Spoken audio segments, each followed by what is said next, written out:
Il y a un compagnon qui s'appelle Abdurrahman ibn Auf, qui a quitté la Mecque, qui était très riche, qui a tout abandonné derrière lui. Il arrive à Médine, il n'a pas le sou. Le prophète, sallallahu alayhi wa sallam, c'est Abdurrahman ibn Auf qui raconte. Il dit, le prophète a fraternisé entre moi et un des hommes les plus riches de Médine. Il s'appelle Saad ibn al-Rabi', et le prophète, sallallahu alayhi wa sallam, va fraterniser entre eux. Saad ibn al-Rabi', il va directement dire, il y a Abdurrahman ibn Auf, tu es mon frère maintenant. Tout ce que je possède, je te partage avec toi. Abdurrahman ibn Auf, rappelle-toi, il sort de l'école du prophète, sallallahu alayhi wa sallam. Il ne va pas profiter de ce privilège. Il veut dire qu'Allah mette la baraka dans tes biens et dans tes épouses. Montre-moi le marché.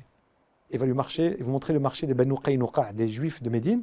Et il va aller, il va commercer. Et quelques jours plus tard, quelques semaines plus tard, le prophète va voir que Abdurrahman ibn Auf, il est bien habillé. Qu'est-ce qui se passe? Son état change. Je me suis marié, Rasulallah.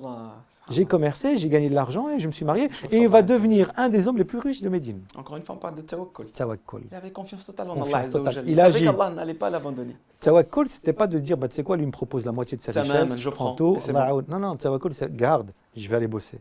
Et donc, la plupart des compagnons, des familles qui vont arriver, vont être pris en charge totalement.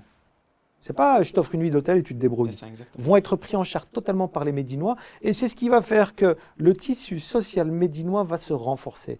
En fait, les Médinois, ils vont faire une chose extraordinaire. Ils vont ouvrir leur cœur et leur foyer à des gens qu'ils ne connaissaient même pas. C'est comme si toi, demain, tu rencontres quelqu'un dans la rue qui n'a pas le sou et tu dis, viens, vivre chez moi.